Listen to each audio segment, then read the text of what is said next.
આકાશવાણી ભુજ સમાચાર આશુતોષ અંતાણી વાંચે છે. નમસ્કાર. કેન્દ્ર સરકારે ગઈકાલે 4 નવી શ્રમ સંહિતા અમલી કરવાની જાહેરાત કરી છે, જેનો ઉદ્દેશ દેશમાં હાલના દાયકાઓ જૂના શ્રમ કાયદાઓને સરળ અને સુવ્યવસ્થિત કરવાનો છે. શ્રમ અને રોજગાર મંત્રી ડોક્ટર મનસુખ માંડવિયાએ સોશિયલ મીડિયા સંદેશમાં જણાવ્યું હતું કે નવી શ્રમ સંહિતા દેશના કાર્યબળ માટે વધુ સારા વેતન, સલામતી, સામાજિક સુરક્ષા અને કલ્યાણની ખાતરી આપશે. વેતન સંહિતા 2019, ઔદ્યોગિક સંબંધો સંહિતા 2020, સામાજિક સુરક્ષા સંહિતા 2020 અને વ્યવસાયિક સલામતી, આરોગ્ય અને કાર્યકારી પરિસ્થિતિઓ સંહિતા 2020 ગઈકાલથી અમલમાં આવ્યા છે. પ્રધાનમંત્રી શ્રી નરેન્દ્ર મોદીએ દેશમાં 4 શ્રમ સંહિતા લાગુ કરવાના સરકારના નિર્ણયની પ્રશંસા કરી છે. સોશિયલ મીડિયા સંદેશમાં પ્રધાનમંત્રીએ કહ્યું કે આ સંહિતા સાર્વત્રિક સામાજિક સુરક્ષા, લઘુત્તમ અને સમયસર વેતન ચૂકવણી, સલામત કાર્યસ્થળો અને ખાસ કરીને મહિલાઓ અને યુવાનો માટે રોજગારીની તકો માટે મજબૂત પાયા તરીકે કામ કરશે.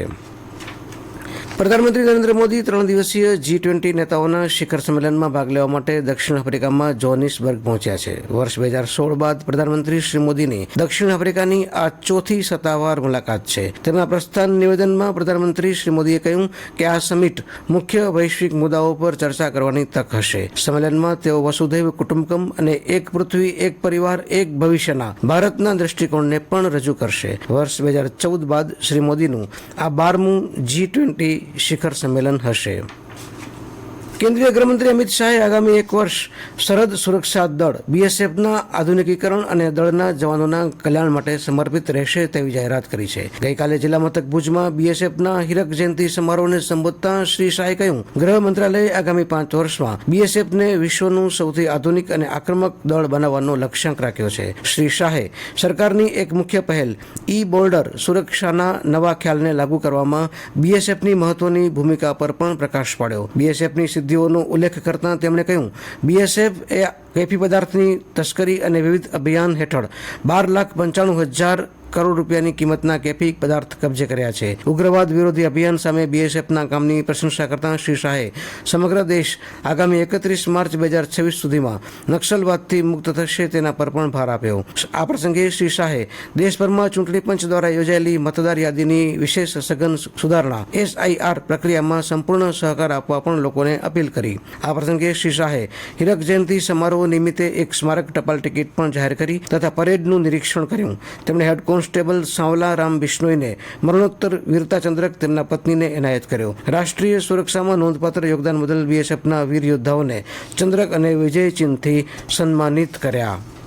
રાજ્યમાં ગઈકાલે તેલ અને રસાયણ આપત્તિ અંગે મોક ડ્રીલ એટલે કે પૂર્વ આયોજિત અભ્યાસ કરાયો. તેમાં ભારતીય સેના, નૌકાદળ, રાષ્ટ્રીય આપત્તિ પ્રતિભાવ દળ, NDRF સહિત સ્થાનિક સંસ્થાઓ જોડાઈ. મોક ડ્રીલ અંગે મહેસૂલ વિભાગના અધિક મુખ્ય સચિવ ડોક્ટર જયંતિ રવિએ કહ્યું કે ગાંધીનગર, જામનગર, ભરૂચ, દેવભૂમિ દ્વારકા અને કચ્છ જિલ્લાના 12 સ્થળ પર મોક ડ્રીલ યોજાઈ. કચ્છમાં તેલ અને રસાયણ સંબંધિત દુર્ઘટનાઓના નિવારણ માટે આ કવાયત યોજાઈ. આકસ્મિક આપત્તિની સ્થિતિમાં લોકોની સુરક્ષા માટે વહીવટીતંત્ર દ્વારા વાસ્તવિક અભ્યાસ કરાયો. ભારતના ચૂંટણી પંચના આદેશ અનુસાર કચ્છ જિલ્લાના 6 વિધાનસભા વિસ્તારમાં તારીખ 1 જાન્યુઆરી 2026ની લાયકાતની તારીખના સંદર્ભમાં ખાસ સઘન સુધારણા કાર્યક્રમ જાહેર કરવામાં આવેલો છે. આ કાર્યક્રમ અંતર્ગત હાલમાં ગણતરીનો તબક્કો ચાલી રહ્યો છે, જે સંદર્ભે જિલ્લા ચૂંટણી અધિકારી અને કચ્છ જિલ્લા કલેક્ટરના નેતૃત્વ અને માર્ગદર્શન હેઠળ જિલ્લામાં સમાવિષ્ટ 6 વિધાનસભા મતદાર વિભાગમાં આવેલા તમામ મતદાન મથકો પર આજે તારીખ 22 અને આવતીકાલે તારીખ 23 નવેમ્બર શનિ તથા રવિવારે 9 કલાકથી બપોરે 1 કલાક સુધી BLO હાજર રહેશે. આ સમય દરમિયાન મતદારો પોતાને મળેલા ગણતરી ફોર્મ ભરીને પોતાના ભાગના બિલોને જમા કરાવી શકશે.